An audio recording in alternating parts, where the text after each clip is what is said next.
Hello students, this is Vivek Karade sir from photonic academy of science. आज हम class 12 में unit number 2 chapter number 3 current electricity का one shot lecture लेके आपके लिए आए हैं। आइए इसे स्टार्ट करते हैं। इसमें आपको जैसे कि दिख रहा होगा इंडेक्स में 16 टॉपिक्स हम आपको कवर करवा रहे हैं। इन 16 टॉपिक्स में से एक्चुअली 18 टॉपिक्स थे। इसमें दो टॉपिक्स इस साल के लिए कट ऑफ है, रेजिस्टेंस एंड कार्बन रेजिस्टेंस। ये दोनों टॉपिक इससे कट ऑफ है। फिर भी चलिए हम इसे इतने टॉपिक को देखने वाले हैं। आइए इसे स्टार्ट करते हैं। सबसे पहला टॉपिक है हमारा इलेक्ट्रिक करंट। तो एक्चुअल में इलेक्ट्रिक करंट क्या होगा, ये चीज छोटी मोटी चीज तो देने से रहा वो, फिर भी एक नंबर में उनका कोई भरोसा नहीं, एक नंबर क्वेश्चन बढ़े दे सकते हैं। तो एक्चुअल में करंट होता क्या है, जरा ध्यान से देखिएगा। करंट जो होता है हमारा, देखिए current equals to charge upon time. Current equals होता है हमारा charge upon time. Upon time को हम रेट बोलते हैं, द रेट। अपॉन टाइम को हम क्या बोलते हैं, द रेट। उसके कहेंगे हम the rate of flow of charge by conductor. The rate of flow of charge by any conductor, है ना। The rate of flow of charge, flow of charge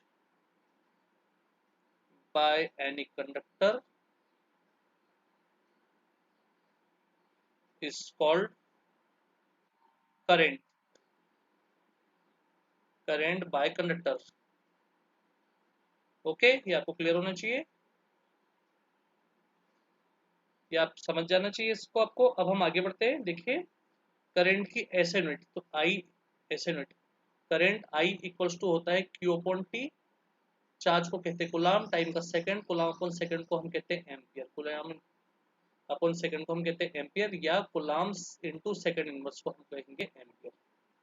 ये आपको क्लियर होना चाहिए। रही बात इसके डीएफ के डायमेंशनल फॉर्मूला की, तो आइए उससे डायमेंशनल फॉर्मूला की भी देखते हैं। डायमेंशनल फॉर्मूला जो होगा I equals to Q upon T. Charge का डायमेंशनल फॉर्मूला आपको पता है ही, एटी होता है, टाइम का टी होगा, टी से टी हमारा होगा कैंसिल, और ये आ जाएगा हमारा M zero L zero T zero और ए वन। और करेंट का जो नेचर है, नेचर ऑफ करेंट जो है वो होता है स्केलर। ये आपको क्लियर होना चाहिए। तो आइए अब आगे बढ़ते हैं हमारे नेक्स्ट और सेकंड टॉपिक की ओर। हमारा नेक्स्ट और सेकंड टॉपिक जो है वो है ड्रिफ्ट वेलोसिटी, और थर्ड टॉपिक है रिलेक्शन पीरियड। हम सेकंड और थर्ड टॉपिक को एक साथ ही खत्म करेंगे। ओके, तो आप जरा ध्यान से इसको देखते चलिएगा। Drift velocity and relaxation period. तो देखिए ड्रिफ्ट वेलोसिटी हम देख रहे हैं, ये डेफिनेशन आती है इसकी, ध्यान दीजिएगा। तो ड्रिफ्ट वेलोसिटी एक्चुअल में होती क्या है, देखिए ये कोई कंडक्टर वायर है। इस कंडक्टर वायर में जो इलेक्ट्रॉन्स होते हैं, इनिशियली जब इसको हम किसी से कनेक्ट नहीं करते, तो एक कंडक्टर वायर जो रहते हैं इसमें जो इलेक्ट्रॉन्स रहते हैं वो रेस्ट में रहते हैं। किस में रहते हैं, रेस्ट में। ये कंडक्टर वायर के बोथ साइड से, एक्स साइड और वाई साइड, इन दोनों साइडों को हम जैसे ही बोथ टर्मिनल्स ऑफ बैटरी से कनेक्ट करते हैं, देखिए बोथ टर्मिनल्स ऑफ बैटरी से जैसे हमने इसे कनेक्ट किया, पर स्विच को हमने ऑफ रखा, ठीक है। फिर हमने जैसे ही क्या किया, देखिए स्विच को जैसे हमने ऑन किया, तो हमने पाया कि जैसे पॉजिटिव टर्मिनल से करंट बहेगा और नेगेटिव टर्मिनल की तरफ आएगा। तो जैसे पॉजिटिव टर्मिनल के साथ करंट बह रहा है और नेगेटिव तरफ आ रहा है, वैसे करंट के साथ साथ इलेक्ट्रिक फील्ड भी मूव होगा वायर के लिए। तो इलेक्ट्रिक फील्ड का डायरेक्शन होगा X to Y. Electric field जो होगा आपका वो होगा एक्स टू वाई। तो क्या होगा, अपोजिट चार्ज में अट्रैक्शन होता है, इसलिए पॉजिटिव टर्मिनल जो है वो वायर में प्रेजेंट इलेक्ट्रॉनों को अपनी तरफ अट्रैक्ट करेंगे। तो इलेक्ट्रॉन जो है आप देख पा रहे होंगे, इलेक्ट्रॉन इलेक्ट्रिक फील्ड के अगेंस्ट मूव हो रहे। इलेक्ट्रॉन जो है वो इलेक्ट्रिक फील्ड के अगेंस्ट मूव हो रहे। तो इलेक्ट्रॉनों की जो एवरेज वेलोसिटी है, उसकी एवरेज वेलोसिटी को हम कहते हैं ड्रिफ्ट वेलोसिटी। क्या कहते हैं हम इसे, ड्रिफ्ट वेलोसिटी। तो हम इसका जवाब लिखेंगे, when electron in a conductor move against to electric field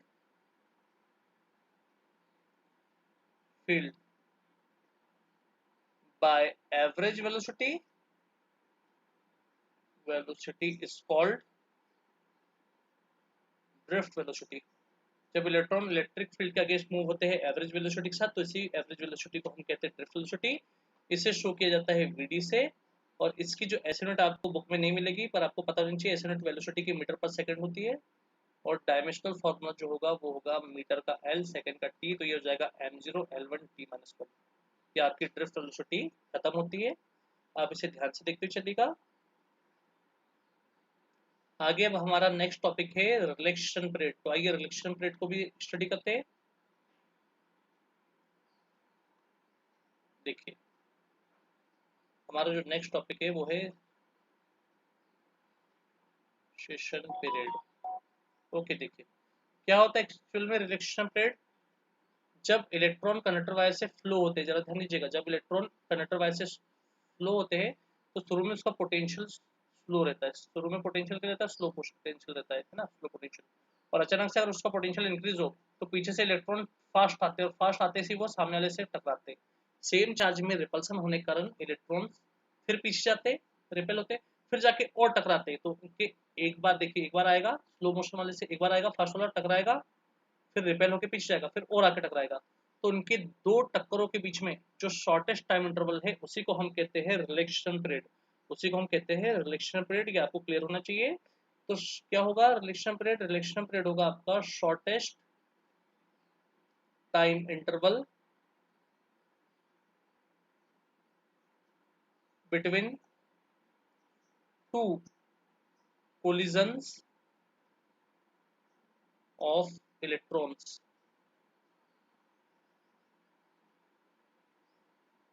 continuously is called, क्या कहलाता है आपका, ये कहलाता है रिलैक्सेशन पीरियड। रिलैक्सेशन पीरियड कहलाता है, इसको हम शो करते हैं टाउ से। ये आपको क्लियर होना चाहिए, we did not relaxation period by tau. और पीरियड लिखा है मतलब टाइम, मतलब इसका टाइम का फॉर्मूला सिर्फ सेकंड होगा।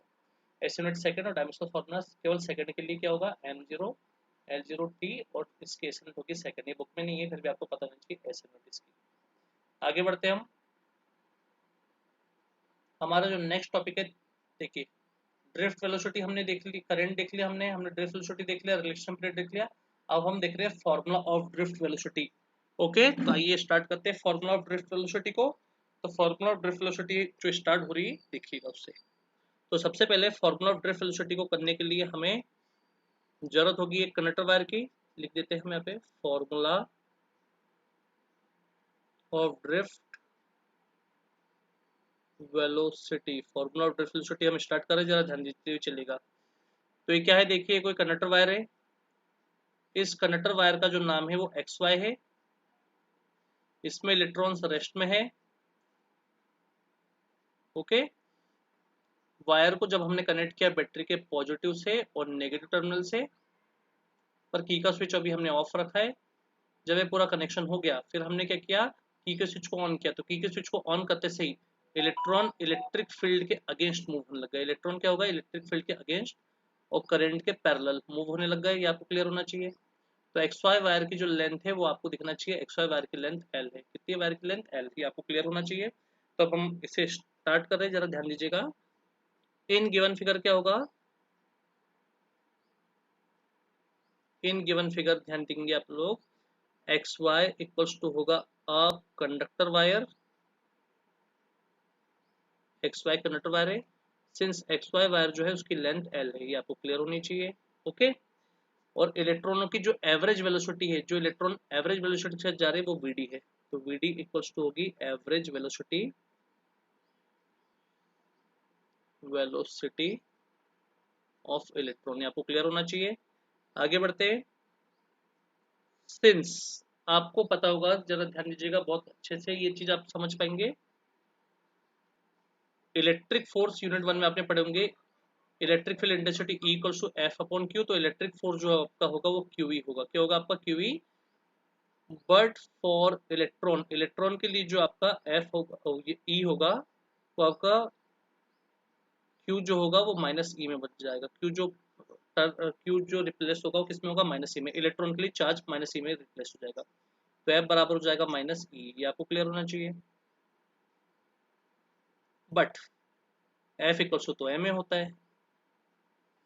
तो हम क्या करेंगे, इक्वेशन नंबर 1 से एफ की वैल्यू उठा के रख देते हैं यहाँ पे। फ्रॉम इक्वेशन नंबर 1 एफ की जगह हमने रख दिए इक्वेशन 1 से वैल्यू उठा के, या एफ की वैल्यू एम ए होती है इसको उठा के इक्वेशन 1 में रख दिए। तो क्या होगा, एम ए बराबर होगा माइनस ई, है ना। ये एफ की वैल्यू 1 में रखिए, 1 की एफ की वैल्यू ये नीचे लगी, F equals to M A में। तो देखिए दोनों का मतलब सेम है। तो ए एक्सेलरेशन जो ए होगा वो होगा माइनस ई अपॉन एम, ये आपको क्लियर होना चाहिए। चलिए आ गया। अब रही बात, हम निकाल रहे हैं ड्रिफ्ट वेलोसिटी का फॉर्मूला। तो ड्रिफ्ट वेलोसिटी एक्चुअल में होती क्या है इसको देखा जाए। तो ड्रिफ्ट वेलोसिटी, वेलोसिटी जो होती है वो एवरेज वेलोसिटी ऑफ इलेक्ट्रॉन होती है, और ये आएगी मोशन के फर्स्ट इक्वेशन से। सिंस v बराबर होता है आपका v बराबर u प्लस टी होता है, तो इफ मैं जानते ही हूँ कि अगर u जीरो हो जाए, इनिशियल वेलोसिटी जीरो हो जाएगा, देन जस्ट उस समय भी आपका ड्रिफ्ट वेलोसिटी बन जाएगा, एंड जो टाइम रहेगा आपका टाइम वो आपका रिलेशन टाइम में बदल जाएगा। तो v की जगह vd कर देते हैं, u की जगह जीरो, a की जगह a, t की जगह टाउ, तो vd बराबर हो जाएगा आपका a टाउ। इक्वेशन नंबर 2 से a की वैल्यू उठा के रख दीजिए यहाँ पे, तो फ्रॉम इक्वेशन नंबर 2 vd आपका रहेगा a की जगह हो जाएगा माइनस ई अपॉन एम, और ये हो जाएगा टाउ। ये आ गया आपका ड्रिफ्ट वेलोसिटी का फॉर्मूला। ओके, आपको इसे इस हिसाब से करना चाहिए। ओके, अब हम हमारे नेक्स्ट फॉर्मूले के और आगे बढ़ेंगे। हमारा नेक्स्ट फॉर्मूला है, देख लीजिए, ये हमारा हो चुका है topic, formula of drift velocity. अब हम कर रहे हैं फर्स्ट प्रिंसिपल ऑफ करंट। हम फर्स्ट प्रिंसिपल से करंट ला रहे, या relation between current and drift velocity, ये क्वेश्चन ऐसा भी आता है कि फर्स्ट प्रिंसिपल ऑफ करंट या relation between current and drift velocity, between current and drift velocity, drift velocity, current और ड्रिफ्ट वेलोसिटी में आपको रिलेशन बताना है।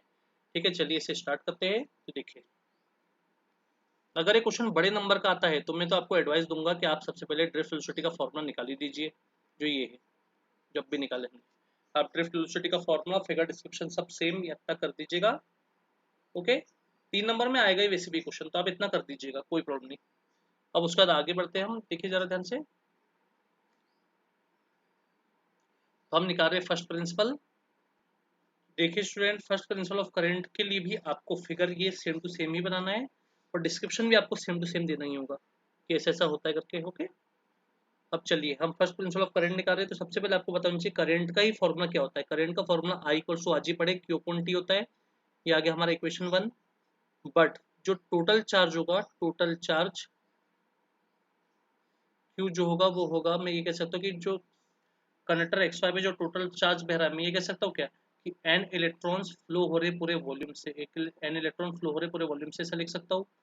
तो Q इक्वल्स टू एन रहेगा, ई रहेगा, वॉल्यूम ऑफ सिलेंडर होता है पाई आर स्क्वायर एच।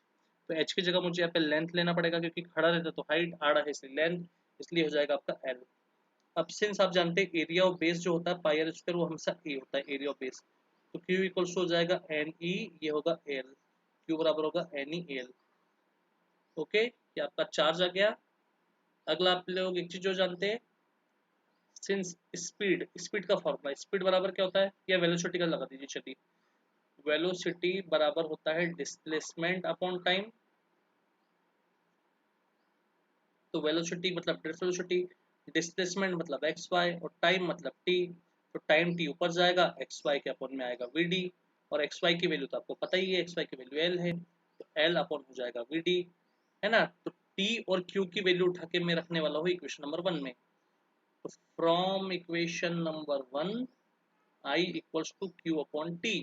तो I equals to Q, Q की जगह एन ई ए एल, और टी की जगह एल अपॉन वी डी।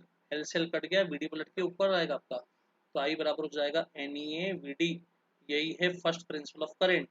और एन ई ए को अगर मैं कांस्टेंट मान लूँ, I directly proportional to V D, current directly proportional to drift velocity, ये चीज प्रूफ होती है। ठीक है, इसे आप ध्यान से देखते चलिएगा। आगे बढ़ता हूँ मैं। ओके, अगला टॉपिक देखिए, फर्स्ट प्रिंसिपल भी हो गया आपका। अब हमें ओम्स लॉ लाना है, रेजिस्टेंस और रेजिस्टिविटी, सब फॉर्मूले लाने हैं, ओम्स लॉ, रेजिस्टेंस और रेजिस्टिविटी, ये फॉर्मूला ओम्स लॉ से लाना है हमें। तो ओम्स लॉ बहुत ज़्यादा इजी है, जरा ध्यान दीजिएगा आप सभी। फिगर डिस्क्रिप्शन सब सेम ही रहेगा, जैसा कि आप देख पा रहे होंगे। फिगर और डिस्क्रिप्शन यहाँ पर भी सेम टू सेम ही होगा, जैसा कि आपने देखा भी। ओके, अब हम डायरेक्ट सॉल्व करेंगे। फिगर और डिस्क्रिप्शन को अगर हम छोड़ दिया जाए तो फिगर डिस्क्रिप्शन सेम रहेगा। उसके बाद ये है आपका topic first principle of current. First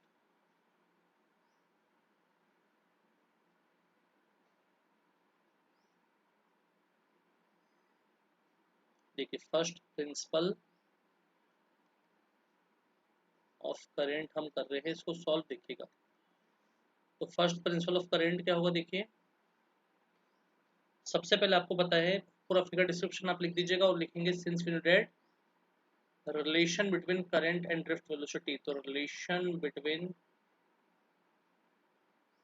current and drift velocity जो होती है आपकी, ड्रिफ्ट वेलोसिटी जो होती है आपकी, वो होती है आपकी I equals to N E B D. ये तो आप जानते ही है, आई इक्वल्स टू होता है N E A B D. But जो आपकी वी डी होता है, वी डी आपने पढ़े वो होता है minus E upon M tau. तो वी डी को क्या मैं मॉड वी डी तो लिख ही सकता हूँ। तो वी डी बराबर हो जाएगा mod minus E upon M, ये हो जाएगा टाउ। आगे बढ़ते हैं तो वी डी बराबर हो जाएगा माइनस का प्लस हो जाएगा ई अपॉन एम टाउ। ये आपका वीडी आ गया। वीडी को उठा के रख दीजिए इक्वेशन नंबर 1 में। तो फ्रॉम इक्वेशन नंबर 1 हम इक्वेशन नंबर 1 में आ रहे हैं। तो इक्वेशन नंबर 1 में हम आए तो हमने देखे आई इक्वल्स टू एन ई ए, तो था ही था, वीडी की जगह हमने रख दी ई अपॉन एम टाउ।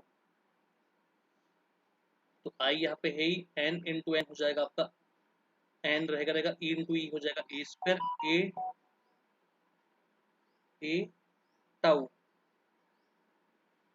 अपॉन में हो जाएगा एम और यहाँ पे आ जाएगा ई। ये आपको क्लियर होना चाहिए। आगे बढ़ते हैं तो आई इक्वल्स टू फिर लिख देता हूँ मैं एन ई स्क्वायर ए टाउ के अपॉन में एम और ये ई। बट आप जानते हो कि सिंस ई बराबर क्या होता है, इलेक्ट्रिक फील्ड बराबर V upon D, electric field intensity बराबर इलेक्ट्रिक पोटेंशियल अपॉन डिस्टेंस या लेंथ होता है। तो ई इक्वल्स हमने डी की जगह एल लिख दी है ना। तो देखते हैं तो आई इक्वल्स टू हो जाएगा हमारा एन ई स्क्वायर ए टाउ के अपॉन में एम, ई इक्वल्स टू होगा आपका वी अपॉन एल। तो आई बराबर हो जाएगा एन ई स्क्वायर ए टाउ के अपॉन में एम एल और ये हो जाएगा आपका वी। तो वी आपका यही रहेगा, एम एल आई के पास आएगा ऊपर और एन ई स्क्वायर एटाउ नीचे आएंगे। तो एन ई स्क्वायर एटाउ आ गया नीचे बराबर इंटू आई आ जाएगा। तो यहाँ पे हर चीज कांस्टेंट है। ओके, यहाँ पे हर चीज कांस्टेंट है। तो हियर देखिए M mass of electron constant है, लेंथ ऑफ वायर कांस्टेंट है। देखिए नीचे N number of density of electron constant है, ई इलेक्ट्रॉन का चार्ज कांस्टेंट है, A area of conductor constant है, टाउ कांस्टेंट है। ये सब चीज आपकी क्या है, ये सब चीज आपकी कांस्टेंट में आएगी और इस कांस्टेंट को हम कहेंगे आर, रेजिस्टेंस। तो V बराबर इतना पूरा कांस्टेंट जो आपको येलो हाइलाइटर से दिख रहा है, ये पूरा वैल्यू कांस्टेंट आपका R बन जाएगा। ये R, V बराबर हो जाएगा हमारा RI। V बराबर कितना हो जाएगा हमारा RI। ओके, आपको क्लियर होना चाहिए। अब यही से हम रेजिस्टेंस का फॉर्मूला तो आपने देख लिया। देखिए फर्स्ट प्रिंसिपल से ओम्स लॉ आ गया और R बराबर जो आपको दिख गया ml के अपॉन में n स्क्वायर टाउ, ये आपका रेजिस्टेंस का फॉर्मूला भी आके रेडी हो गया है। अब रही बात रजिस्टिविटी की, तो हम रजिस्टिविटी को भी निकालने वाले हैं। तो देखिए रजिस्टिविटी निकालने के लिए मैं क्या कर रहा हूँ, देखिएगा सभी ध्यान से। R इक्वल्स टू क्या था, सिंस R इक्वल्स टू क्या था, ml के अपॉन में एन ई स्क्वायर ए टाउ था। ओके, तो देखिएगा आप इसे ध्यान से। तो R रहने दे रहे हम, m को रहने दे रहे, एन ई स्क्वायर टाउ को रहने दे रहे, l को हमने अलग सरका दिया और a को हमने अलग सरका दिया। तो हमने ये पाया जब हमने इसको कंपेयर किया, R equals to rho L upon A. आप जानते हैं रेजिस्टेंस 10वीं क्लास में पढ़े अपने, रेजिस्टेंस और रेजिस्टिविटी में रिलेशन R बराबर रो एल अपॉन ए होता है। तो हमने देखा कि R से R कंपेयर हो गया, एल अपॉन ए से एल अपॉन ए कंपेयर हो गया। तो रो बराबर हमारा जो बचा रह गया, वो बचा रह गया m के अपॉन में एन ई स्क्वायर टाउ। ये आपको क्लियर होना चाहिए। ये आपका रजिस्टिविटी का फॉर्मूला गया और ये आपका रेजिस्टेंस का फॉर्मूला R बराबर ml के अपॉन में एन ई स्क्वायर टाउ, ये आपका रेजिस्टेंस का फॉर्मूला गया। इसके थ्योरेटिकल क्वेश्चन भी आते हैं कि रेजिस्टेंस पे कौन कौन से फैक्टर डिपेंड करते हैं, तो आपको दिख ही रहा होगा। रेजिस्टेंस पे देखिए R ऊपर है, इस पे डिपेंड करता है मास ऑफ पार्टिकल, इस पे डिपेंड करता है लेंथ ऑफ वायर, इसी पे डिपेंड करता है area of cross section. N E square तो आपका कांस्टेंट में आएगा, एन ई स्क्वायर तो आपका कांस्टेंट में आएगा। तो इसमें अगला टॉपिक जो है जरा देखिए, R inversely proportional to area और R of cross section of conductor और R inversely proportional to relaxation of plate. ये आपको क्लियर होना चाहिए, ठीक है। इतने फैक्टर्स इस पे डिपेंड करते हैं और आर पे एक फैक्टर और डिपेंड भी करता है, आर डाइक्यूस्टो टी। टेम्परेचर बढ़ेगा तो रेजिस्टेंस बढ़ेगा, टेम्परेचर कम तो रेजिस्टेंस कम। आता है क्वेश्चन 1 नंबर में कि रेजिस्टेंस बढ़ाने पे टेम्परेचर पे क्या असर होता है या टेम्परेचर बढ़ाने पे रेजिस्टेंस पे क्या असर होता है। तो टेम्परेचर बढ़ाओगे तो रेजिस्टेंस बढ़ेगा, टेम्परेचर कम तो रेजिस्टेंस कम। वैसे रेजिस्टिविटी के लिए भी आता है कि name the factors affecting on resistivity, resistivity पे कौन कौन से फैक्टर डिपेंड करते हैं। तो R rho directly proportional to M, mass of particle, क्यों पार्टिकल इलेक्ट्रॉन है कि प्रोटॉन है कि क्या है, मास पे डिपेंड करता है, एन कांस्टेंट, ई कांस्टेंट और टाउ आ जाएगा relation period. Rho inversely proportional to T, relation period जितना छोटा रेस्टिट्यूट इतनी बड़ी, ये चीज आप देखते चलना। फिर भी अभी दो ही फैक्टर हुए ये, पहला factor rho directly proportional to mass, दूसरा rho inversely proportional to tau. अब तीसरा फैक्टर जो होगा वो आप जानते हैं, आर बराबर आपको दिख रहा है, आर बराबर रो एल अपॉन ए, तो अगला फैक्टर होगा ऑन रेजिस्टेंस, थर्ड फैक्टर होगा on resistance. R directly to rho होगा, अगला इसको अगर ऐसे सुधार दिया जाए तो रो बराबर हो जाएगा ए आर अपॉन एल। तो फैक्टर है ऑन एरिया, फोर्थ फैक्टर है ऑन एरिया। कैसे, रेस्टिट्यूटेड डायरेक्टली प्रोपोर्शनल टू एरिया होती है, दिखती होगा आपको, रो भी ऊपर ए भी ऊपर, रेजिस्टेंस भी डायरेक्टली प्रोपोर्शनल में आ गया, और लेंथ आएगा अब यहाँ पे rho inversely proportional to L, resistivity inversely proportional to length, on length पे भी डिपेंड करता है। ठीक है, ये चीज आपको बनना चाहिए। डायरेक्टली का मतलब होता है ये बढ़ रहा है तो ये बढ़ रहा है, ये कम तो ये कम, और इनवर्स का मतलब अगर ये बढ़ेगा तो उल्टा ये कम होगा, और ये कम होगा तो ये बढ़ेगा, ऐसा। ठीक है, इसे देखिएगा आप लोग। हमारा जो अगला टॉपिक है उस पर आते हैं हम। हमारा जो अगला टॉपिक है वो है आपका, देखिए फर्स्ट प्रिंसिपल से हमने ओम्स लॉ, रेजिस्टेंस, रेजिस्टिविटी सब निकाल लिया। अब है हमारा अगला topic microscopic form of Ohm's law. हमको ओम्स लॉ का माइक्रोस्कोपिक फॉर्म बताना है। ठीक है, ओम्स लॉ का माइक्रोस्कोपिक फॉर्म मतलब छोटा रूप। तो देखिए ओम्स लॉ का माइक्रोस्कोपिक फॉर्म, और उसके बाद हम डेफिनेशन देख रहे हैं मोबिलिटी, कंडक्टेंस और कंडक्टिविटी की, ये भी हम यहीं पे खत्म करेंगे। एक डेफिनेशन यहाँ पे और बची हुई है, मैं यहाँ पे कॉमा लगा देता हूँ, करंट डेंसिटी मोबिलिटी के साथ। करंट डेंसिटी ये भी 12वीं क्लास की मोस्ट इंपॉर्टेंट डेफिनेशन में गिनी जाती है।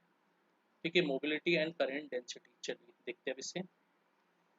तो सबसे पहले हम देख रहे हैं microscopic form of Ohm's law, तो अब हम देख रहे हैं माइक्रोस्कोपिक फॉर्म। देखिए microscopic form of Ohm's law, Ohm's law का माइक्रोस्कोपिक फॉर्म, तो जरा ध्यान से देखते चलना। आप जानते हैं कि सिंस फर्स्ट प्रिंसिपल से, चलिए ओम्स लॉ का माइक्रोस्कोपिक फॉर्म लाने से पहले आपको कुछ चीजों को समझना जरूरी होगा। आपने रेजिस्टिविटी का फॉर्मूला तो सीख ही लिया अभी, पर ओम्स लॉ का माइक्रोस्कोपिक फॉर्म हम अब भी निकाल देंगे, पर उससे पहले हम पहले डेफिनेशन खत्म कर ले रहे हैं।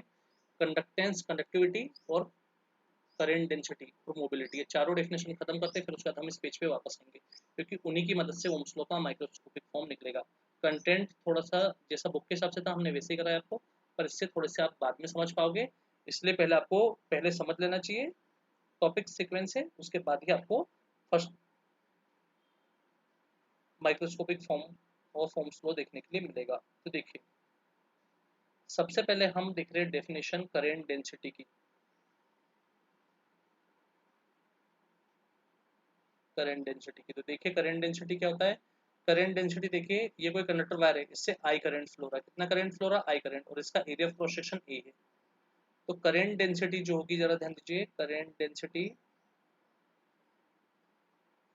वो जे होती है, J equals to I upon A, amount of flowing current per unit area of cross section, amount of flowing current per unit area of cross section. तो क्या हो जाएगा, ये आपका हो जाएगा amount of flowing current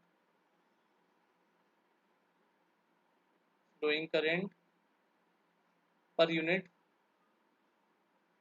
area of cross section, amount of flowing current per unit area of cross section is called current density। आपको clear होना चाहिए। अब रही बात इसकी एस यूनिट की, तो एस यूनिट भी देख लीजिए, ये आती एग्जाम में डेफिनेशन, J इक्वल्स टू होगा आपका आई अपॉन ए, करंट का एम्पियर और एरिया का मीटर स्क्वायर। ठीक है, ये आपको क्लियर होना चाहिए, एम्पियर इंटू मीटर की पावर -2। अगला इसका डीएफ भी देख लेते हैं, तो इसका डीएफ करंट का तो ए होता ही है, और एरिया का एल स्क्वायर, तो हो जाएगा m0 L2 पर जाके L-2 T0 और A1, आपको क्लियर होना चाहिए। अगली डेफिनेशन हम देख रहे हैं मोबिलिटी की। तो मोबिलिटी क्या होती है देखिए, तो मोबिलिटी जो होती है उसको शो करते हैं म्यू से। तो मोबिलिटी म्यू बराबर होगा वीडी अपॉन ई। वीडी है ड्रिफ्ट वेलोसिटी, अब भी पढ़े, वीडी है ड्रिफ्ट वेलोसिटी और ई है इलेक्ट्रिक फील्ड इंटेंसिटी। तो ड्रिफ्ट वेलोसिटी अपॉन को बोलते हैं per unit, drift velocity upon को बोलते हैं per unit electric field intensity. तो ये हो जाएगी आपकी drift velocity per unit electric field intensity, electric field intensity, drift velocity per unit electric field intensity is called mobility. इसी को मोबिलिटी कहते हैं। अब रही बात इसके एस यूनिट की, तो एस यूनिट देखते हैं। म्यू बराबर होगा आपका V D upon E, velocity का मीटर पर सेकंड, और ई बराबर होता है एफ अपॉन क्यू, है ना। ई इक्वल सबको पता है एफ अपॉन क्यू होता है जब फोर्स का न्यूटन चार्ज का कुलाम, तो ये हो जाएगा मीटर सेकंड इनवर्स, कुलाम ऊपर जाएगा न्यूटन इनवर्स, ये होगा इसका एस यूनिट। और रही बात इसके डीएफ की, तो डीएफ भी निकाला, तो डीएफ देखिए म्यू बराबर होता है V D upon E, velocity का तो जानते हो मीटर पर सेकंड होता है एल टी माइनस वन, और ई का देख लीजिए ई इक्वल्स होता है एफ अपॉन क्यू, फोर्स का होता है M one L one T minus two, और चार्ज का होता है ए टी, तो ये हो जाएगा M one L one T minus three और ए माइनस वन, तो ये हो जाएगा आपका M one L one T minus three और ए माइनस वन। अच्छे सुधार देते हैं इसको, देखते क्या होता है। एम वन ऊपर जाके एम माइनस वन, एल की पावर एक वन से एक वन कट गया, तो एल की पावर हो जाएगी जीरो, टी की पावर माइनस वन ऊपर थी माइनस थ्री ऊपर जाके हो गया प्लस थ्री, और ए माइनस वन ऊपर जाके ए वन हो गया, तो म्यू बराबर हो जाएगा M minus one L zero T, तीन में से दो जाएगा एक जाएगा दो, ये आपको बनना चाहिए। ओके, आप इसे ध्यान से देखते चलना। अब हम बात कर रहे हैं रेजिस्टेंस, रेजिस्टेंस कंडक्टेंस और कंडक्टिविटी, इन सब के बारे में बात कर ले रहे हैं। चलिए इसे ध्यान देखिए। तो सबसे पहले हम बात कर रहे हैं रेजिस्टेंस। तो रेजिस्टेंस क्या होता है आपको पता है, ये कट चुका है टॉपिक इस बार, फिर भी इसकी बहुत ज्यादा जरूरत है, आगे के टॉपिकों के लिए आपको इतना पढ़ना नेसेसरी है। तो क्या होता है रेजिस्टेंस? अ टेंडेंसी, एक टेंडेंसी होती है oppose of flow of current by resistor, by resistor, कोई रजिस्टर फ्लो ऑफ करंट का जो अपोज करता है तो उसकी ये टेंडेंसी रेजिस्टेंस कहलाती है। Oppose of flow of current, oppose of flow of current की जो टेंडेंसी है by resistor is called resistance, ये आपको क्लियर होना चाहिए। अब R इक्वल्स टू होता है आप जानते हो V अपॉन आई, इसका पोटेंशियल का होता है वोल्ट, करंट का होता है एम्पियर, वोल्ट अपॉन एम्पियर को कहते हैं ओम, वोल्ट अपॉन एम्पियर क्या कहते हैं हम लोग, ओम कहते हैं, ये आपको क्लियर होना चाहिए। इसके यूनिट ओम होगी, ठीक है। अगला इसका डीएफ देख रहे हैं, तो डीएफ देख लीजिए। डायमेंशनल फॉर्मूला जो होगा देखिए आर बराबर वी अपॉन आई, वी बराबर होता है डब्ल्यू अपॉन क्यू और ये आई, तो वर्क का आपको पता ही है M one L two T minus two, charge का आपको पता ही है के टी और करंट का ए, तो ये हो जाएगा आपका M one L two T minus two, तो था एक ऊपर जाके टी माइनस थ्री हो जाएगा, तो टी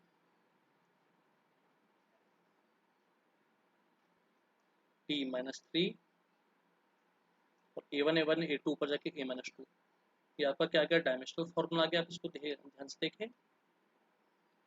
अब रजिस्टेंस के से उल्टा होता है कंडक्टेंस, तो कंडक्टेंस को हम शो करते हैं जी से, तो जी इक्वल्स होता है one upon R, one upon resistance या रेसिप्रोकल ऑफ रेजिस्टेंस, क्या होता है ये होता है reciprocal of resistance, is call conductance आपको बनना चाहिए। और रही बात इसकी एस यूनिट की, तो एस यूनिट क्या होगी इसकी देख लीजिए, जी बराबर वन अपॉन आर, तो वन अपॉन आर का ओम, ये हो जाएगा ओम इनवर्स, से आपको बनना चाहिए। और रही बात इसके डीएफ के डायमेंशनल फॉर्मूला की, तो इसका डायमेंशनल फॉर्मूला जो होगा वो देखिए जी बराबर होगा वन अपॉन आर, और आर का भी आपके बाजू में ही दिख रहा है, आर का dimensional formula M one L two T minus three और ए माइनस टू था, ये ऊपर जाएगा पूरा, जी बराबर एम ऊपर जाके एम वन माइनस वन हो गया, एल टू ऊपर जाके एल माइनस टू हो जाएगा, टी माइनस थ्री ऊपर जाके टी थ्री हो जाएगा, और ए माइनस टू ऊपर जाके ए प्लस टू हो जाएगा। ये कंडक्टेंस हो गया जो रेजिस्टेंस का उल्टा होता है, आपको पता होना चाहिए। अब इसी अगला जो टॉपिक है हमारा वो कंडक्टिविटी एंड रजिस्टिविटी है। तो देखिए पहले आप रजिस्टिविटी समझिए।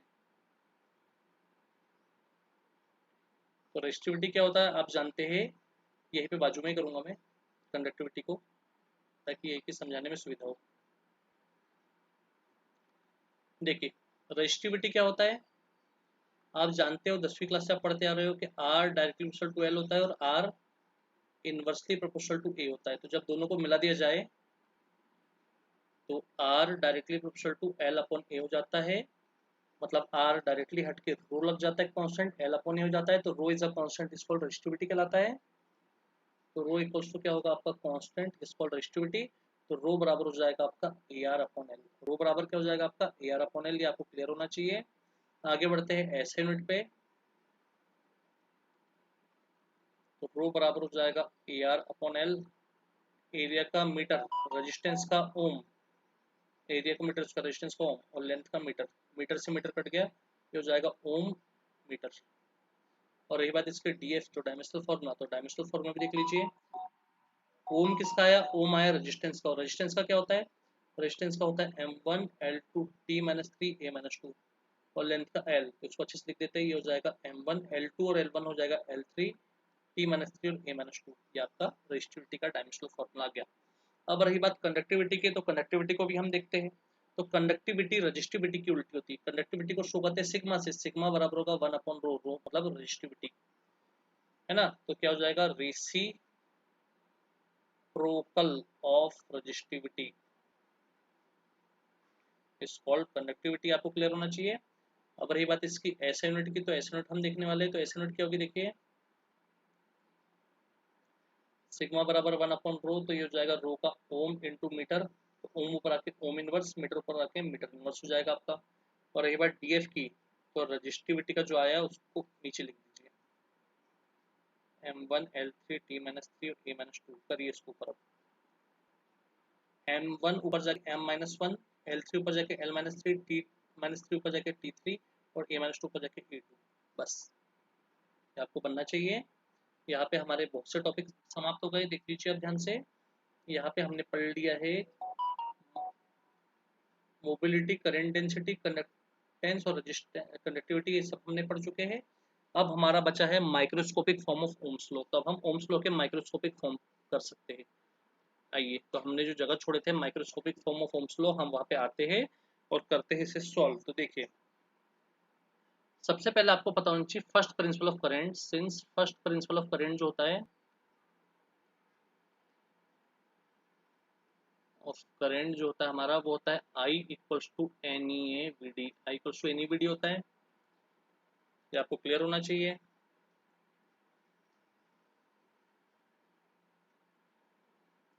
ईडी, वीडी जो होता है, वीडी वो होता है ई अपॉन एम टाउ, है ना। तो आई बराबर हो जाएगा एन ई ए, वीडी की जगह ई अपॉन एम टाउ हो जाएगा आपका। तो आई बराबर हो जाएगा N E into E square, ये टाउ के अपॉन में एम और ये आपका ई हो जाएगा, देखिएगा इसे ध्यान से। तो आई के अपॉन में हमने ए को भेज दिया, तो आई अपॉन ए आ जाएगा, बराबर हो जाएगा N E square tau upon M और ये ई। तब भी थोड़ी देर पहले पढ़ा हमने कि सिंस करेंट अपॉन, देखिए करेंट अपॉन एरिया, अभी थोड़ी देर पहले ही हमने पढ़ा है इसको। करेंट अपॉन एरिया जो होता है, देखिए करेंट अपॉन एरिया को जे बोलते हैं हम, करेंट अपॉन एरिया क्या बोलते हैं, जे, जे मतलब करेंट डेंसिटी। तो आई अपॉन ए बराबर हो जाएगा आपका जे। और आपने अभी थोड़ी देर पहले एक और चीज पढ़े फर्स्ट प्रिंसिपल से, रेजिस्टिविटी का फॉर्मूला। तो रेजिस्टिविटी देखिए, रो बराबर एम के अपॉन में एन स्क्वायर टाउ, एम ऊपर और एन स्क्वायर टाउ नीचे, पर यहाँ पे थोड़ा उल्टा काम हो रहा है, यहाँ पे एन स्क्वायर ऊपर है,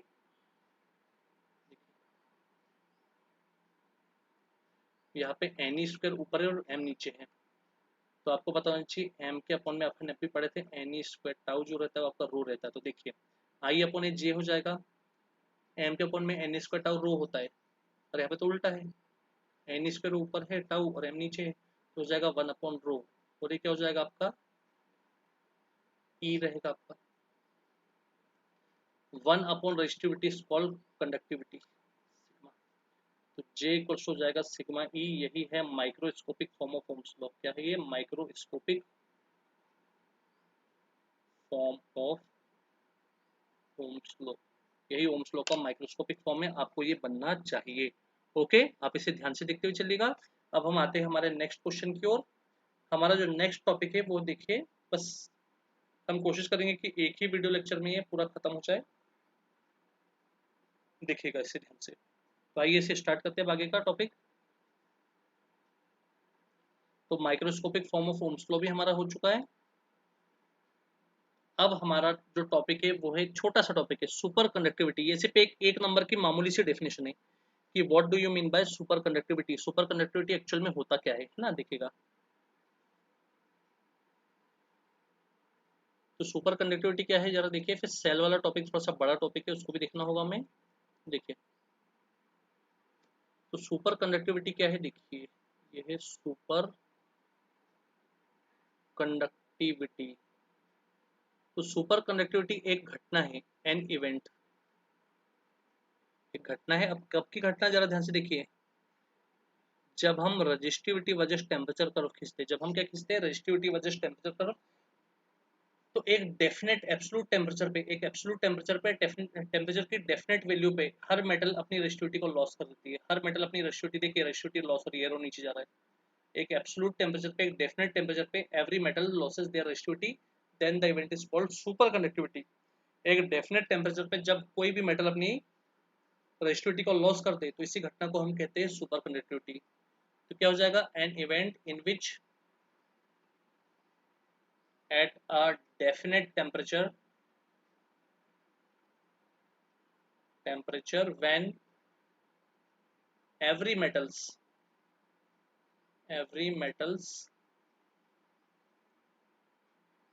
loses their resistivity is called superconductivity।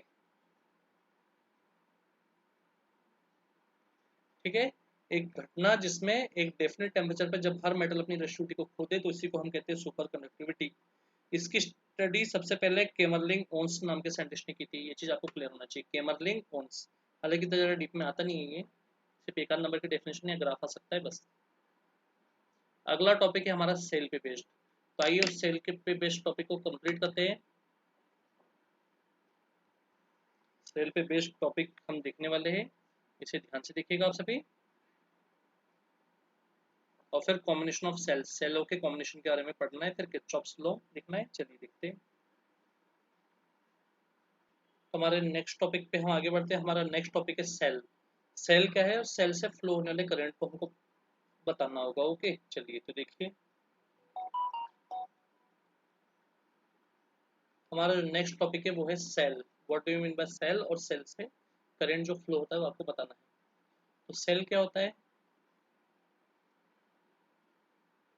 Cell actual में टेम्पररी सोर्स ऑफ करंट होता है। Cell is a temporary source of current. ये टेम्पररी सोर्स ऑफ करंट है, जिससे है ना, एक ऐसा सोर्स है जो टेम्पररी है, जिससे हम करंट को प्राप्त करते हैं, उसे हम कहते हैं सेल। ये आपको क्लियर होना चाहिए। अगली बात हम करते हैं, जरा देखेंगे आप इसे ध्यान से।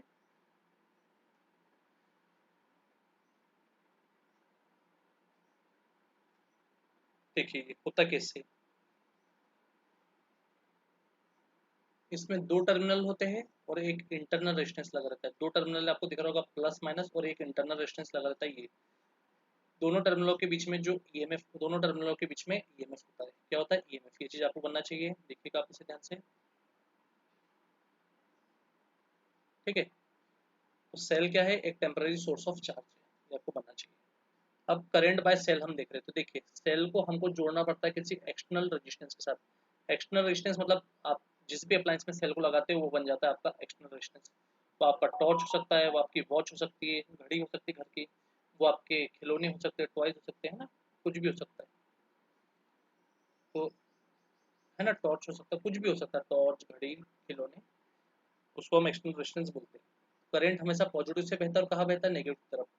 तो इन गिवन फिगर क्या होगा देखते हैं। इन गिवन फिगर जो होगा जरा ध्यान दीजिएगा, ई जो है आपका वो है EMF of cell, I current by cell, small R internal resistance of cell, internal resistance of cell, और कैपिटल आर होगा आपका एक्सटर्नल रेजिस्टेंस। रेजिस्टेंस आप इसे ध्यान से देखेंगे। सिंस ओम्स लॉ होता है I equals to V upon R, V upon R. तो जैसे वर्क एनर्जी के इक्विवेलेंट है, वैसे पोटेंशियल भी ईएमएफ के इक्विवेलेंट है, तो ई बराबर आई इक्वल्स टू हो जाएगा वी की जगह ई अपॉन आर नेट। अब दो रेजिस्टेंस है, एक ही वायर से जुड़े हैं, आर कैपिटल आर बी और स्मॉल आर बी, तो नेट रेजिस्टेंस हो जाएगा आर प्लस आर। ये हो गया करंट बाय सेल का फॉर्मूला, ये आपको क्लियर होना चाहिए। ये फॉर्मूला है आपका करंट बाय सेल का। ओके, इसे ध्यान से देखिएगा आप लोग सभी। अब इसके कुछ अच्छे अच्छे क्वेश्चंस भी हम कर रहे हैं। देखिए, अगर मैं इसको पूरा करूंगा तो फिर समय बहुत ज़्यादा लग जाएगा, इसलिए मुझे इसमें कम से कम चीज़ों में आपको ज़्यादा चीज़ कवर करवानी है। जरा इसको ध्यान से देखते चलिएगा आप सभी। अब सेलों के दो कॉम्बिनेशन होते हैं, एक होता है सीरीज कॉम्बिनेशन और एक होता है पैरेलल कॉम्बिनेशन। एक सीरीज कॉम्बिनेशन ऑफ सेल होता है और एक पैरेलल कॉम्बिनेशन ऑफ सेल होता है। तो सीरीज और पैरेलल कॉम्बिनेशन आपको मैं सॉल्व करवा दे रहा हूँ, आप इसे ध्यान से देखिएगा। सीरीज कॉम्बिनेशन ऑफ सेल के लिए हमें क्या करना है, जरा देखिए। Number one, series combination of cell. Okay, देखिएगा इसे ध्यान से। तो सीरीज कॉम्बिनेशन के लिए आप देखिए, और पैरेलल कॉम्बिनेशन, और साथ में इसका एक और क्वेश्चन है जो सीबीएसई का बिल्कुल खास क्वेश्चन है, सीबीएसई बेस्ड क्वेश्चन है, बेस्ड है, जो parallel combination of two cell है, टू सेल वाला है। मैं आपको उसका वीडियो डिस्क्रिप्शन में दे देता हूँ, आप उसे देख लीजिएगा ध्यान से। ये उस समय भी मैंने आपको जब क्लास ले रहा था उस समय भी ये वीडियो के बेस पे मैंने आपको करवाया था, ताकि लंबे समय तक आप इसका लाभ ले सकें। तो ये वीडियो मैं आपको डिस्क्रिप्शन में दे दूंगा, ठीक है। पैरेलल कॉम्बिनेशन, और ये एक सीबीएसई बेस्ड क्वेश्चन है, टू सेल्स का पैरेलल कॉम्बिनेशन। ये क्वेश्चन मैं आपको दे दूंगा, सीरीज वाला मैं आपको करवा दे रहा हूँ। बाकी मैं आपको थ्योरेटिकल क्वेश्चन बहुत ज़्यादा से ज़्यादा समझाने की कोशिश करूंगा, इससे थ्योरेटिकल क्वेश्चन ज़्यादातर आते ही है, याद रखना आप इसे। तो देखिए, तो कुछ वीडियो मेरे पास बने बनाए पर्सनली टॉपिक के ऊपर बेस्ड रखे, वो भी बने बनाए रखे, और वो प्राइवेट मोड में है, मैं उससे आपके लिए लिंक में दे दूंगा, आप उसे देख लीजिएगा, ठीक है। इससे हमारा वीडियो का समय बचेगा और आप अच्छे से पढ़ भी पाएंगे, और आपका सेम टू सेम रिकॉल हो पाएगा, ठीक है। तो आगे बढ़ते हैं। देखिए, सीरीज कॉम्बिनेशन, सीरीज कॉम्बिनेशन में क्या होता है, देखिए एन सेल लगे हुए, ये पहला सेल लगा है, इसका इंटरनल डिस्टेंस ये है। ये दूसरा सेल लगा है, इसका इंटरनल डिस्टेंस ये है। ये तीसरा सेल है, इसका इंटरनल डिस्टेंस है। ऐसा होते होते एन सेल लगे, कितने सेल लगे आपके, एन सेल, ये इसका इंटरनल डिस्टेंस ये है। तो पहले सेल का जो ईएमएफ है वो होगा आपका E1 प्लस माइनस के बीच में, दूसरे सेल का ईएमएफ होगा E2 प्लस माइनस के बीच में, तीसरे सेल का ईएमएफ होगा E3 प्लस माइनस के बीच में, और एनवे सेल का ईएमएफ होगा EN। पहले सेल का इंटरनल रेजिस्टेंस होगा आपका R1, दूसरे सेल का इंटरनल रेजिस्टेंस R2, तीसरे का R3, और चौथे का होगा Rn। ये आपको क्लियर होना, और N वाले का होगा Rn।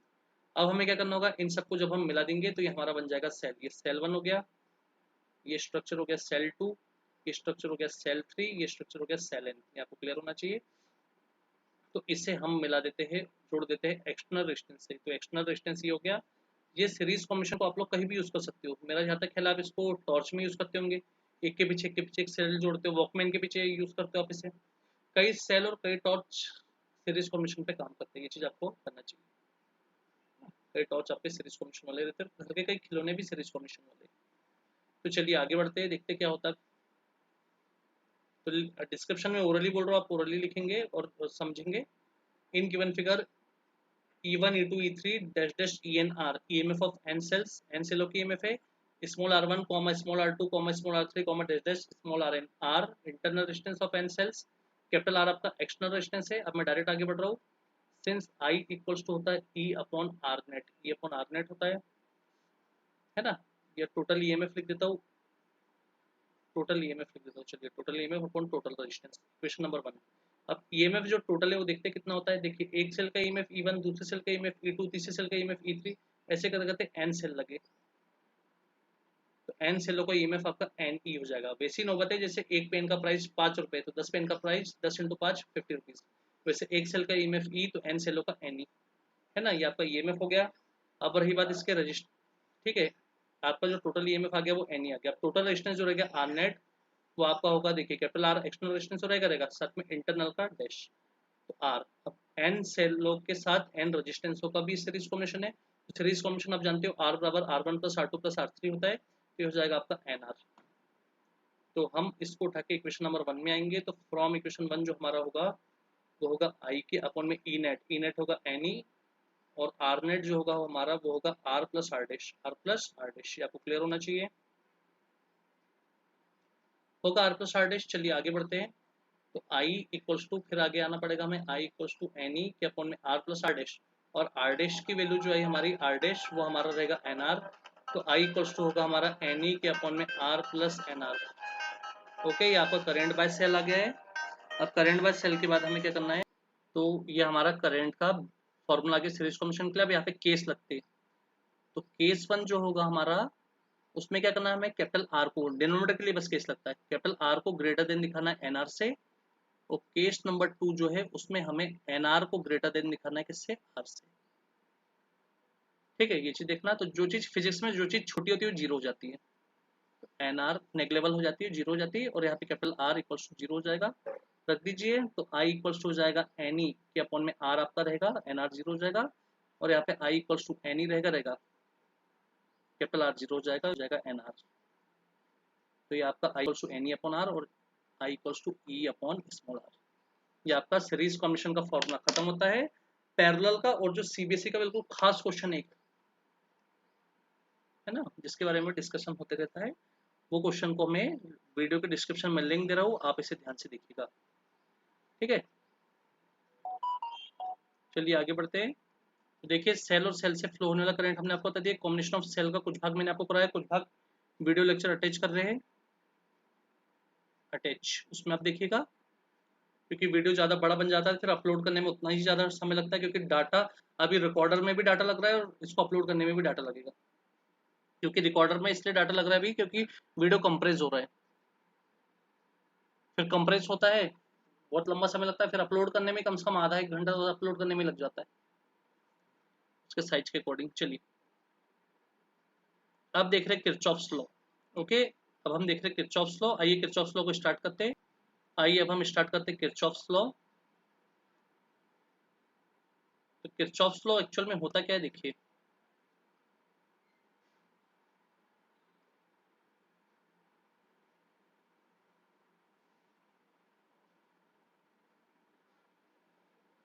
किरचॉफ्स लॉ को हम देख रहे हैं, देखिएगा Kirchhoff's law.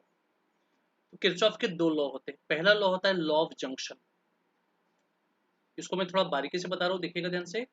Law of junction या लॉ ऑफ करंट भी कहते हैं इसको, लॉ ऑफ करंट के नाम से भी जानते हैं। ये ओबे करता है कंजर्वेशन लॉ ऑफ चार्ज को। किसको करता है, कंजर्वेशन लॉ ऑफ चार्ज को ओबे करता है। ये आता है, याद रखना, ये मैंने एजर्सन रीजन में आपको करवाया है 2-3 पेपरों में। किरचॉफ का फर्स्ट लॉ है junction rule, conservation law of charge को ओबे करता है। इस लॉ के हिसाब से ये कोई जंक्शन है, इस जंक्शन पे देखिए किरचॉफ ने 5 वायर लिया था, हम भी 5 वायर लेते हैं। इस जंक्शन पे क्या होता है जरा देखिएगा, I1 पहला वायर और थर्ड वायर का बिहेवियर सेम है, I1 और I3 से करंट आ रहा है, और I2 I4 और I5 से आपका करंट जाएगा, ये चीज आप याद रखना। तो किरचॉफ ने ये बताया था कि किसी भी जंक्शन के लिए algebraic sum of current equals to zero. According to Kirchhoff for any junction algebraic sum of current equals to zero. फिर उसने पाया कि जो आ रहा है उसको प्लस लो, जो जा रहा है उसको माइनस लो। मेरे पास पैसे आएंगे तो मैं प्लस करूंगा, और पैसे मेरे से उठेंगे तो मैं पैसे को माइनस करूंगा कि नहीं। वैसे अब क्या होगा, देखिए I1 करंट आ रहा है इसलिए प्लस है, I2 जा रहा है इसलिए माइनस है, I3 आ रहा है इसलिए प्लस है, I4 जा रहा है इसलिए माइनस है, और I5 भी जा रहा है इसलिए क्या होगा, माइनस होगा, बराबर जीरो। तो I1 प्लस I3 आपका रहेगा रहेगा, I1 प्लस I3 आपका रहेगा रहेगा, माइनस I2 इधर आके प्लस I2, माइनस I4 इधर आके प्लस I4, और माइनस I5 इधर आके plus I5।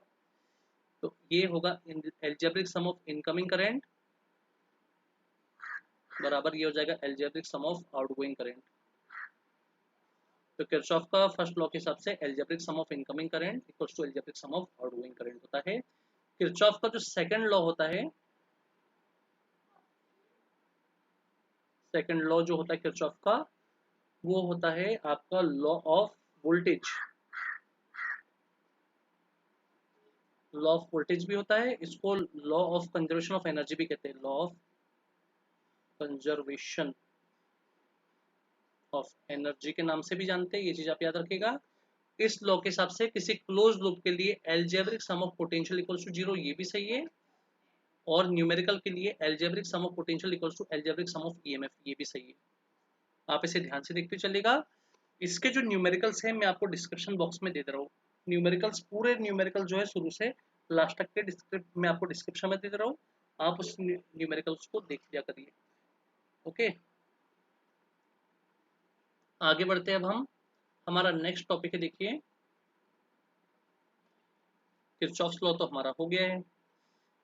Wheat stone bridge and metre bridge, Wheatstone bridge और मीटर ब्रिज ये आपको वीडियो लेक्चर अटैच मिलेंगे, वीडियो अटैच डिस्क्रिप्शन में, और मीटर ब्रिज के लिए भी आपको मिलेगा वीडियो अटैच, आप इसे ध्यान से देखिएगा।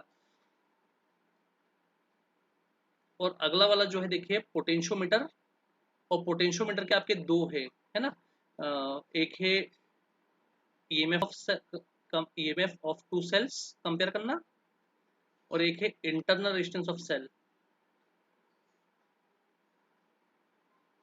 तो ये मैं आपको करवा देता हूँ, बाकी ये पोटेंशियोमीटर, इसका प्रिंसिपल और ईएमएफ ये आपका वीडियो लेक्चर में अटैच मिलेगा। इतना हिस्सा जो येलो हाइलाइटर से है, ये वाला और ये वाला, ये आपको अटैच वीडियो अटैच मिल रहा है, इसका अटैच मिलेगा। बाकी मैं आपको इंटरनल रेजिस्टेंस ऑफ सेल करवा दे रहा हूँ अभी वीडियो स्टोन से, ठीक है। आप पहले उन वीडियो को देखना, उसके बाद यहाँ पे internal resistance of cell by potentiometer को आप बाद में देखना, ठीक है। तो आइए इसे स्टार्ट करते हैं। ओके, तो आपको बता दिया गया है जो चीज येलो हाइलाइटर से दी गई है, पोटेंशियोमीटर, उसका प्रिंसिपल और उसका comparing EMF of two cells वाला प्रैक्टिकल, ये आपको वीडियो लेक्चर में अटैच दे दिया जा रहा है। व्हीट स्टोन ब्रिज और मीटर ब्रिज भी आपको वीडियो लेक्चर में अटैच दे दिया जा रहा है। अब मैं आपको करा रहा हूँ internal resistance of cell by potentiometer, ये करवा रहा हूँ, बाकी का आप ध्यान से देखिएगा। और न्यूमेरिकल्स भी आपको मैं, न्यूमेरिकल्स की जो पीडीएफ है वो मैं आपको एक लिंक दे दूंगा, उस लिंक से आप लोग देख लीजिएगा इन दो की। ओके, कुछ न्यूमेरिकल सेलेक्टेड न्यूमेरिकल है, आप उसे देखिएगा। तो आइए आगे बढ़ते हैं। पोटेंशियोमीटर से मैं आपको इंटरनल रेजिस्टेंस ऑफ सेल करवा रहा हूँ, देखिए। तो सबसे पहले हमें इसका डायग्राम बनाना होगा, तो डायग्राम के लिए क्या होगा, देखिए ये पोटेंशियोमीटर का आपका वायर है ए, इधर से घूम के इधर आएगा, इधर से घूम के इधर जाएगा, फिर इधर से घूम के इधर आएगा, ये वायर, और ये वायर का एंडिंग बी है। सबसे पहले हमें प्राइमरी सर्किट लेना है, तो प्राइमरी सर्किट को हम वायर के स्टार्टिंग ए से जोड़ेंगे, जिसमें बैटरी का पॉजिटिव टर्मिनल, ये बैटरी का नेगेटिव टर्मिनल है, ये है आपकी की, ये है आपका रिहोस्टेड। ओके, ये आप देखिएगा ध्यान से। और यहाँ पे आपकी मर्जी है, सुरक्षा के लिए अगर आप वोल्टमीटर एमीटर लेना चाहते हो ले सकते हैं। वोल्टमीटर का प्लस बैटरी के, वोल्टमीटर का माइनस बैटरी का माइनस से कनेक्ट होता है, तो वोल्टमीटर लेंगे तो ऐसा लीजिएगा, सुरक्षा के लिए लेना है, कई लोग बुक वाले नहीं भी लेते। अब ये हमारा प्राइमरी सर्किट हो गया। अब हमें सेकेंडरी सर्किट में क्या करना होगा, देखिए एक सेल लगा दी हमने, जिसका इंटरनल रेजिस्टेंस पता करना है, प्लस माइनस इसका ईएमएफ ही इंटरनल रेजिस्टेंस आर है, इसके साथ हमने जोड़ा गैल्वेनोमीटर को, गैल्वेनोमीटर जुड़ेगा आपका जॉकी से, देखिएगा ध्यान से, है ना। और यहाँ पे की भी रहेगी, ठीक है, ये याद रखना आप लोग बात, ये तो देखिएगा। तो इंटरनल रेजिस्टेंस ऑफ सेल का फिगर तो आपके सामने बन गया है। अगली बात रही इसके प्रिंसिपल एंड फॉर्मूले की। तो प्रिंसिपल क्या होगा, जरा ध्यान दीजिए। प्रिंसिपल का तो वैसे मैंने आपको वीडियो लेक्चर में दे दिया हूँ, फिर भी आप देख लीजिए, ओम्स लॉ से आएगा। V directly proportional to I, तो V बराबर होता है IR, but R equal to क्या होता है, R इक्वल होता है रोएल अपॉन ए, तो V बराबर I, R की जगह हो जाएगा रोएल अपॉन ए, तो V बराबर हो जाएगा, देखिए I रो, करंट और रेजिस्टिविटी कांस्टेंट, एरिया भी कांस्टेंट, I इधर आ जाएगा, तो I रो अपॉन ए बराबर आपका कांस्टेंट हो जाएगा, जिसको कहेंगे K पोटेंशियोमीटर ग्रेडियंट। क्या कहेंगे, पोटेंशियोमीटर ग्रेडियंट कहते हैं। तो V बराबर हो जाएगा K इंटू एल, तो V डायरेक्टली टू एल हो जाएगा। हो गया V डायरेक्टली टू एल। जब V directly proportional to L है, तो E directly proportional to L भी हो जाएगा, क्योंकि ये पोटेंशियल और ईएमएफ दोनों बराबर भी माने गए। ओके, दोनों की एसएनएट वोल्ट होती है। तो आपका प्रिंसिपल हो गया। अब रही बात इसके फॉर्मूले की, तो फॉर्मूला भी निकाल देते हैं, इंटरनल रेजिस्टेंस का फॉर्मूला भी निकल जाएगा। देखिए करंट बाय सेल क्या होता है, करंट बाय सेल आपका होता है I equals to E upon R plus R होता है, बट I इक्वल्स टू आपको बताना चाहिए V upon R, Ohm's law से होता है। तो I की जगह रख दीजिए V अपॉन आर बराबर हो जाएगा E upon R plus R, E का आर में तो ई आर बराबर वी का कैपिटल आर में तो वी कैपिटल आर, वी का स्मॉल आर में तो वी स्मॉल आर, तो E R plus V R इधर आके माइनस वी आर हो जाएगा बराबर वी स्मॉल आर। आगे बढ़ते हैं, आर को कॉमन निकाल लेते हैं तो ये बचेगा ई माइनस वी आर बराबर हो जाएगा V upon R, V into R, तो स्मॉल आर बराबर हो जाएगा E minus V into R, इसके अपॉन में आपका वी आ जाएगा, तो आर इक्वल्स टू ई के अपॉन में वी माइनस वी के अपॉन में वी, और ये आपका हो जाएगा आर, वी से भी कट गया तो स्मॉल आर इक्वल्स हो जाएगा E upon V minus one into R. ये आपका इंटरनल रेजिस्टेंस ऑफ सेल का फॉर्मूला आके रेडी है। ओके, बाकी जो मैंने आपको वीडियो लेक्चर भेजा उसमें करंट और वोल्टेज सेंसिटिविटी के बारे में समझाया गया है। इस टाइप से आपका वन शॉर्ट वीडियो में आपका यूनिट नंबर 2 पूरे ढंग से समाप्त होता है। ओके, आप इसे ध्यान से देखिएगा। वन शॉर्ट वीडियो में हमने आपको थ्योरेटिकल टॉपिक्स और डेरिवेशन की ज़्यादातर बात की है। ओके, आप देखिएगा, फिर भी आप नोट्स एक बार अच्छे से देखिए। ये वन शॉट वीडियो सिर्फ आपके रिवीजन के एम से बनाया जाता है, ठीक है, ये पूरा फुल कोर्स नहीं है।